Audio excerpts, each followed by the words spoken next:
বাংলা এডিশনের নিয়মিত আয়োজন কারেন্ট এডিশনে সাংবাদিক ইলিয়াস হোসাইনের সাথে সরাসরি আলোচনায় যোগ দেন বাংলাদেশ ক্রিকেট বোর্ডের পরিচালক ও জনপ্রিয় গায়ক আসিফ আকবর। শনিবার ওই আলোচনায় যুক্ত হয়ে টি-20 বিশ্বকাপে বাংলাদেশের অংশগ্রহণ না করা, বিসিবির দুর্নীতি, মিডিয়ার অপপ্রচার, সাকিব আল হাসানের দলে ফেরা, তামিম ইকবালের আওয়ামী প্রীতি, রাজনীতি এবং ক্রিকেট নিয়ে খোলামেলাভাবে কথা বলেন আসিফ। তাদের টুর্নামেন্টে সেখানে একটা ম্যাচে বিগত দিনগুলোয় ৮০,০০০ টাকার ডাব কিনা হয়েছে একটা ম্যাচে। আলোচনার শুরুর দিকেই সঞ্চালক ইলিয়াস হোসাইনের এক প্রশ্নের জবাবে বিসিবির বিগত সময়কার কর্মকর্তাদের দুর্নীতি ফাঁস করেন আসিফ আকবর।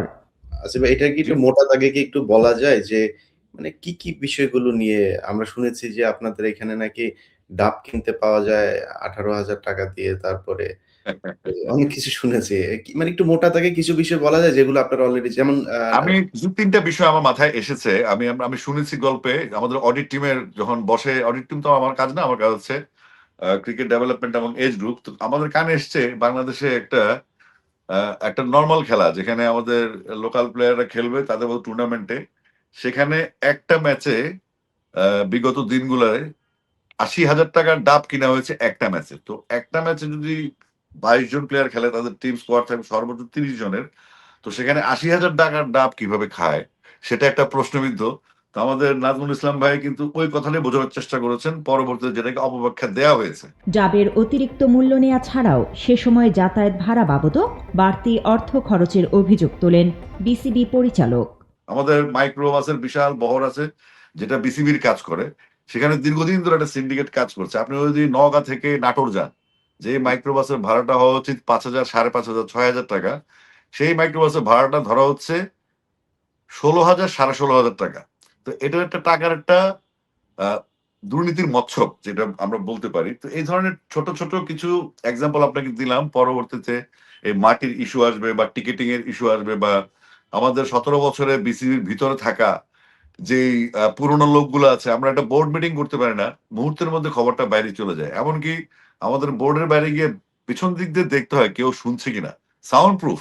গত কয়েকদিনে দেশে ব্যাপক আলোচনা হয় বাংলাদেশের টি-20 বিশ্বকাপে অংশগ্রহণ না করার বিষয়টি। কোন প্রেক্ষাপটে ভারতে বিশ্বকাপ খেলতে অস্বীকৃতি জানিয়েছিল বাংলাদেশ, সেসবের বিস্তারিত কারেন্ট এডিশনের আলোচনায় তুলে ধরেন সাবেক প্রথম বিভাগ ক্রিকেটার আসিফ আকবর। আমাদের সাংবাদিক বা আমাদের অফিসিয়ালস কিংবা আমাদের দর্শকদের নিরাপত্তার জন্য আমরা বলেছি যে আমরা অবস্থান স্পষ্ট করেছি, নিরাপত্তা ইস্যুতে ভারত যাওয়া আমাদের জন্য ঠিক হবে না। পরবর্তীতে সরকার এটা টেক ওভার করে। সরকারের কাছে যখন আমাদের আবেদনটা যায় যে আমরা এই ইস্যুতে একটা সমস্যায় আছি, কারণ আপনারা জানেন যে আমরা যদি সিদ্ধান্ত নিই আমরা ভারতে খেলতে যাব, সেক্ষেত্রে গভর্নমেন্টের একটা জিও লাগবে, একটা অথরিটি লাগবে আমাদের, যে আমরা অনুমতিটা লাগবে আমাদের ইন্ডিয়া গিয়ে খেলতে। তো সেই অনুমতিটা দেওয়ার ক্ষেত্রে তখন গভর্নমেন্টের ৪টা ডিপার্টমেন্ট, আইন, ক্রিয়া, তথ্য এবং পররাষ্ট্র, এই ৪টা মন্ত্রণালয় সিদ্ধান্ত নিল এবং তাদের গোয়েন্দা রিপোর্টের ভিত্তিতে তারা সিদ্ধান্ত নিল যে বাংলাদেশ টিমের ক্রিকেট খেলতে যাওয়া উচিত হবে না ভারতে, কিন্তু আমরা বিশ্বকাপ খেলতে চাই এবং সেটা হতে হবে শ্রীলঙ্কায়। আলোচনায় আসিফ আকবর আরও বলেন, মূলত সরকারের সিদ্ধান্ত এবং ক্রিকেটার ও কলাকুশলীদের নিরাপত্তার স্বার্থেই ভারতে বিশ্বকাপ বয়কট করেছে বিসিবি। ইন্টারিম গভর্নমেন্টের কাছে মনে হয়েছে তারা তাদের সিকিউরিটি রিজনে আমাদের খেলতে না যাওয়া উচিত।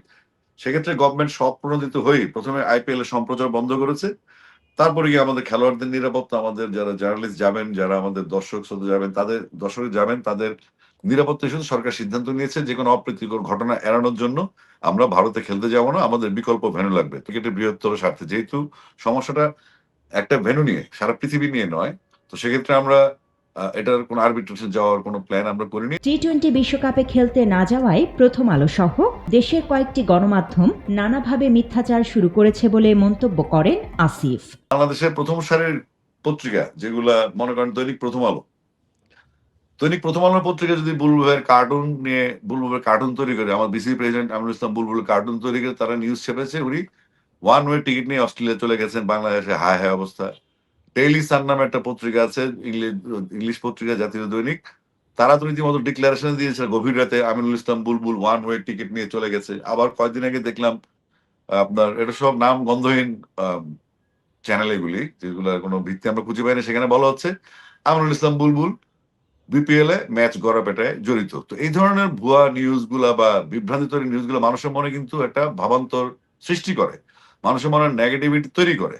তো আমরা যেটা চাচ্ছি সেটা হচ্ছে ক্রিকেটটাকে এগিয়ে নিতে, কিন্তু ক্রিকেটের আশেপাশে আনুষঙ্গিক যে ডিস্টারবেন্স গুলো আছে সেগুলো আমাদের কাজকে ডিস্টার্ব করছে, ভবিষ্যতে ক্রিকেটকে এগিয়ে নিয়ে যাওয়ার জন্য একটা প্রতিবন্ধকতা সৃষ্টি করছে। জুলাই আন্দোলনের পর থেকেই বাংলাদেশের ক্রিকেটে নির্বাসিত রয়েছেন একসময়ের বিশ্বসেরা অলরাউন্ডার সাকিব আল হাসান। শীঘ্রই তাকে দলে ফেরানো হবে বলে ঘোষণা দেন আসিফ আকবর। একইভাবে বাংলাদেশের ক্রিকেটে সাকিবকে প্রয়োজন বলে মন্তব্য করেন সাংবাদিক ইলিয়াস হোসাইন। সেই সাকিব আল হাসান তো ৩ তারিখে প্রধানমন্ত্রীর কার্যালয়ে গিয়েছে, এটার প্রমাণও আমরা পাই নাই। তাহলে সাকিব আল হাসান কেন দেশ থেকে পালিয়ে বেড়াবে? সাকিব আল হাসান এখনো টিমে আছে, এখনো পারফরম্যান্স করছেন।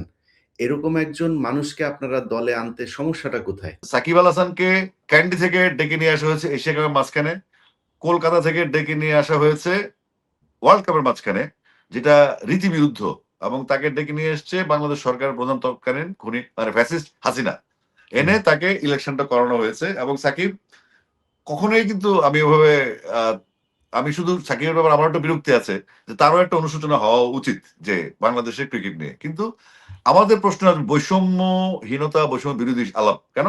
যদি সাকিব এত বড় একটা পারফর্মার, সারা পৃথিবীতে বাংলাদেশের ব্র্যান্ড, সারা বাংলাদেশকে সে রিপ্রেজেন্ট করছে, সারা বাংলাদেশ তার অসংখ্য ভক্ত কুল আছে, যেটা আমি নিজেও একজন, আপনি হয়তো নিজেও একজন।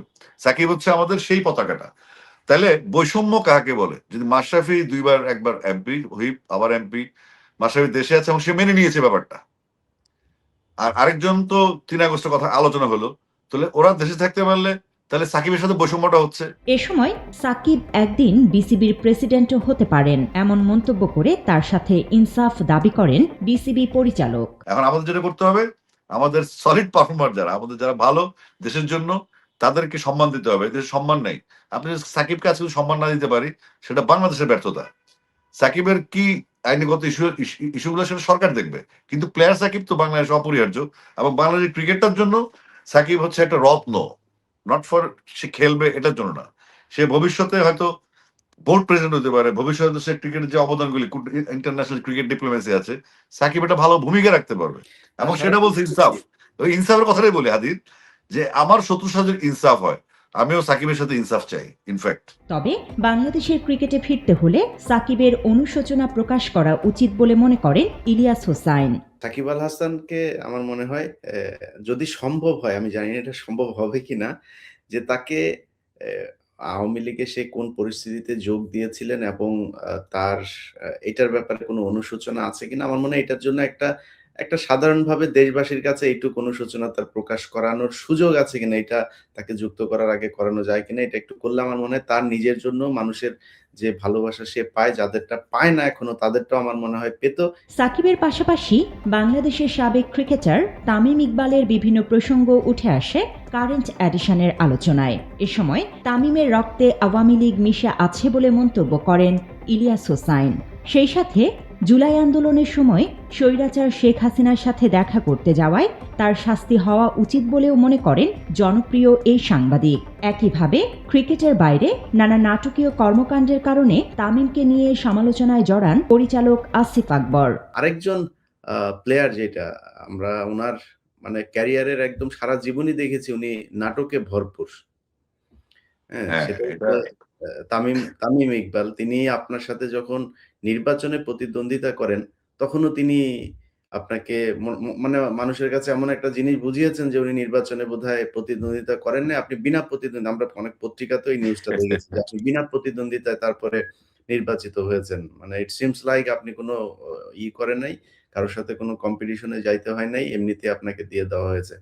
তো এরকম অনেক নাটক তার ক্যারিয়ারে দেখেছি। তিনি এই টিমে যখন ছিলেন, তখনও বিভিন্ন সময় এই গ্রুপিং, বিভিন্ন প্লেয়ারদেরকে নিয়ে এই গ্রুপ এগুলো তিনি একজন গল্প করছেন, তাকে আরাফাত রহমান কোকো হাতিরপুল থেকে রাস্তা থেকে তুলে নিয়ে গিয়ে ডিওএইচএস এ খেলাইছে, এই করেছেন। গত ১৭ বছর তিনি কথা বলতে পারেন নাই, কিন্তু গত ১৭ বছর ঠিকই ৩ আগস্ট তিনি গণভবনে গিয়েছিলেন, সাইন করে সেখানে ৪ ঘন্টা ছিলেন। তখন গণভবনের বাইরে লাশের সারি, সারা বাংলাদেশে লাশের সারি। হ্যাঁ, সেটা একটা আবার আরাফাত রহমান কোকোর জন্য তার এখন দরদ।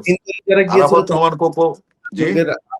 হত্যা মামলার আসামি হওয়া উচিত। কারণ ওইখানে যারা গিয়েছিল তারা সবাই হাসিনাকে সম্মতি জানানোর জন্য এবং তাকে সাহস দেওয়ার জন্য যে, "আপা আমরা আছি, কোনো সমস্যা নেই।" এইসব লোকগুলোই সেখানে গিয়েছিল।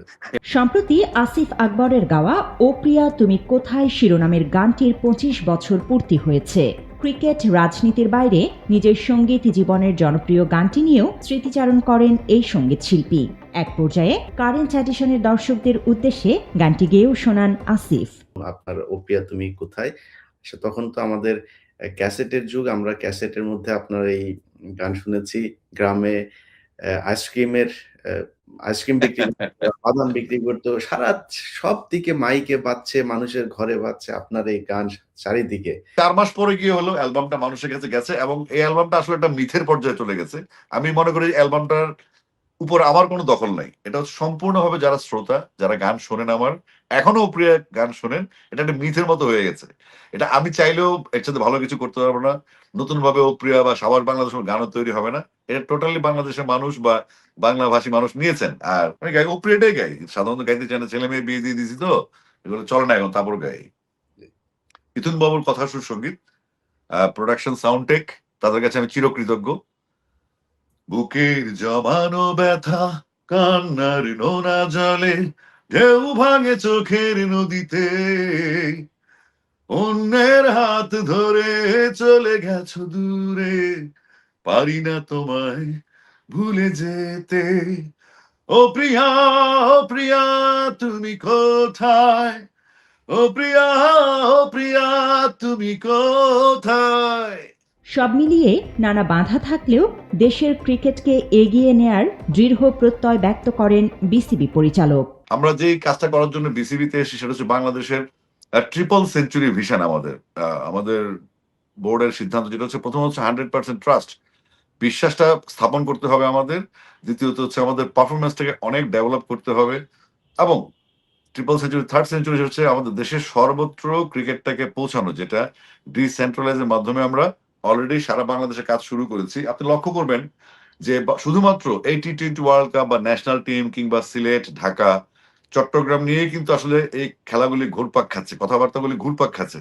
অথচ আমাদের ক্রিকেটের মূল যে ভিত্তি সেটা হচ্ছে আমাদের ঢাকা লিগ, জেলা লিগ এবং আমাদের বিভিন্ন বয়স ভিত্তিক টুর্নামেন্ট, তারপর আমাদের টাইগার ক্রিকেট বা টাইগার ক্রিকেট 20 থেকে 23 এর যে টুর্নামেন্টগুলি, সেগুলির কোনো ফোকাস কিন্তু আপনারা কোনো পত্রিকায় বা কোনো ম্যাগাজিনে বা কোনো অনলাইন প্ল্যাটফর্মে পাবেন না। তারা শুধুমাত্র ঢাকা স্টেডিয়াম কেন্দ্রিক নিউজ বা বড়, বড় ফ্লাড লাইটের ঝলমলে আলো যে আসরগুলি হয়, তো এটা তো আসলে মূল ক্রিকেট না।